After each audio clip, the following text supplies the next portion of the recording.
बच्चों को ज्ञान का मार्ग दिखाने वाले शिक्षक जब खुद गलत राह पकड़ लें तो शिक्षा व्यवस्था पर सवाल उठना स्वाभाविक है। और सवाल उठना स्वाभाविक तब हो जाता है जब शिक्षा विभाग के उच्च अधिकारी अपने दफ्तर तक ही सीमित रहें। घूस के बोझ तले शिक्षा अधिकारी भला विद्यालय में भ्रमण करने की जरूरत कैसे कर सकते हैं। मध्य प्रदेश सरकार के द्वारा स्कूल शिक्षा को बढ़ावा देने के लिए नित नए प्रयास किए जा रहे हैं, जिसकी खातिर शासन स्तर पर स्कूल चले हम अभियान के साथ ही सब बढ़े योजना का संचालन किया जा रहा है। लाखों करोड़ों रुपए खर्च किए जा रहे हैं, मगर इन योजनाओं के चलने के बावजूद आज शिक्षा का स्तर लगातार गिरता ही जा रहा है। और उसमें पलीता लगाने का काम कोई और नहीं बल्कि बच्चों को बेहतर शिक्षा मुहैया कराने का बीड़ा उठाने वाले शिक्षक ही लगाते जा रहे हैं। और इसमें सबसे ज्यादा यदि कोई जिम्मेदार है तो वह है जिले के उच्च अधिकारी शिक्षा विभाग के। अब सवाल यह उठता है कि इस तरह से ही अगर अन्य शिक्षक भी विद्यालय में मदिरा पान करके पहुंचेंगे तो बच्चों का भविष्य किस तरह से सुरक्षित रहेगा, जबकि शासन स्तर पर लगातार शिक्षा को लेकर अलग जगाई जा रही है। सब पढ़े और सब बढ़े जैसी सरकार योजना कैसे उसको क्रियान्वित कर पाएगी, यह कैसे क्रियान्वित हो पाएंगी। रीवा जिले में कई ऐसे मामले आए जहां शिक्षा का पाठ पढ़ाने वाले खुद अध्यापक शराब के नशे में विद्यालय पहुंचते हैं। ऐसे में अध्ययन के लिए पहुंचने वाले छात्रों का बुरा असर पड़ता है उन पर। हालांकि जब भी सोशल मीडिया पर वीडियो वायरल हुए हैं तो कार्रवाई होती है, लेकिन जिले में ऐसे कई विद्यालय हैं जहां नशाखोर अपनी जड़ें जमाकर बैठे हुए हैं, जिससे ना तो पठन पाठन होता है और ना ही समाज में अच्छा संदेश जाता।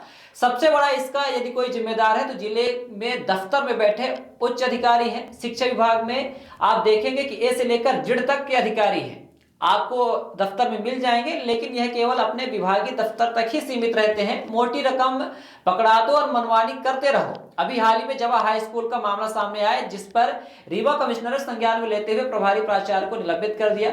जिले में ऐसे कई मामले हैं जिस पर कोई ध्यान नहीं देता। हालांकि कमिश्नर ने सभी कलेक्टर को निर्देश दिया है और सभी अधिकारियों को, दफ्तर के जो भी अधिकारी हैं उनको निर्देश दिया है कि यदि कोई दफ्तर में नशाखोरी करके पहुंचता है तो उस पर सख्त कार्रवाई की जाएगी। अब जब विद्यालय के प्रधानाध्यापक प्राचार्य ही शराब के नशे में पहुंचेंगे तो उन पर कार्रवाई कौन करेगा? क्या जिला शिक्षा अधिकारी इस पर कार्रवाई करने की हिम्मत जुटा पाएंगे? कलेक्टर कमिश्नर के आदेशों का क्या असर होता है, देखना दिलचस्प होगा। क्या कमिश्नर के आदेश का पालन हो पाता है या नहीं, यह तो आने वाले समय में ही पता चल पाएगा। संकुल प्राचार्य ने बेदम पिटाई की और उसके बाद निलंबन की कार्यवाही हुई, क्या कहेंगे, क्या मामला था ये पूरा? एक शिक्षक हैं श्री मुन्नालाल कोल, जो कि वीडियो वायरल हुआ था। वो शराब पी के स्कूल में आया हुआ है, तो उसकी जांच के लिए ये गए थे हीरामणि त्रिपाठी जी।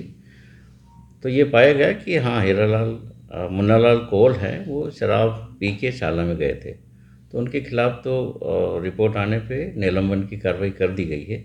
साथ ही साथ जो हीरामणि त्रिपाठी जी हैं, वो जो जांच के लिए गए थे और उनके साथ जो मुन्नालाल कोल हैं, उनके साथ डंडे से मारपीट की, ये भी कदाचरण की श्रेणी में आता है। एक अधिकारी को दूसरे अधिकारी के साथ ऐसा व्यवहार किया जाए, ये कदापि अलाउ नहीं है। और जांच रिपोर्ट आई है तो उसके आधार पर हमने श्री हीरामणि त्रिपाठी को भी निलंबित कर दिया। एक सर पर क्या कार्यवाही आगे हो सकती है ताकि ऐसी घटनाएं का पुनरावृत्ति ना हो सके? हमने सभी जिला कलेक्टर्स को और विभागीय अधिकारियों को निर्देशित कर दिया है कि ऐसी घटनाएं नहीं होना चाहिए। अगर कोई शिक्षक या कोई भी शासकीय सेवक शराब पी के कार्यालय में आता है या स्कूल में जाता है तो संस्था प्रमुख तत्काल उसके विरुद्ध कार्रवाई करें। हमने ये भी निर्देशित किया है कि अगर कोई व्यक्ति शराब पीकर स्कूल में या शासकीय कार्यालय में आते हैं और संबंधित संस्था प्रमुख द्वारा कार्रवाई नहीं की जाती है, अन्य माध्यमों से ये ज्ञात होता है कि अमुक अमुक अधिकारी कर्मचारी शिक्षण संस्था में या कार्यालय में शराब पी के आया है, संस्था प्रमुख द्वारा कार्यवाही नहीं की जाती है, अन्य माध्यम से मालूम होता है, तो संस्था प्रमुख के विरुद्ध भी कार्रवाई की जाए। ऐसे हमने सभी कलेक्टर्स को निर्देशित कर दिया। न्यू खुशी मोबाइल जंक्शन एवं furniture house,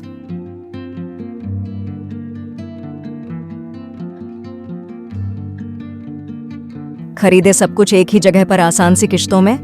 new Khushi mobile junction एवं फर्नीचर हाउस में मोबाइल, सोफा, बेड, अलमारी, बक्सा, पेटी, सिंगारदानी, TV, fridge, AC, washing machine, शादी का संपूर्ण सामान एक ही जगह में उपलब्ध है। हमारे यहाँ 0% फाइनेंस की सुविधा उपलब्ध है और 5 मिनट में कहीं के भी आधार कार्ड से आप फाइनेंस करवा सकते हैं। शादी का संपूर्ण इलेक्ट्रॉनिक और फर्नीचर सामान खरीदने पर पाए भारी छूट और सुनिश्चित उपहार। हमारे यहाँ मेगा एक्सचेंज ऑफर में पुराने के बदले नए सामान उचित मूल्य में दिए जाते हैं। हमारा पता है न्यू खुशी मोबाइल जंक्शन एवं फर्नीचर हाउस, ढेखा तिराहा, रीवा। हमसे संपर्क करें 89 89 90 19 92 और 62 64 72 0 23 3 नंबर पर।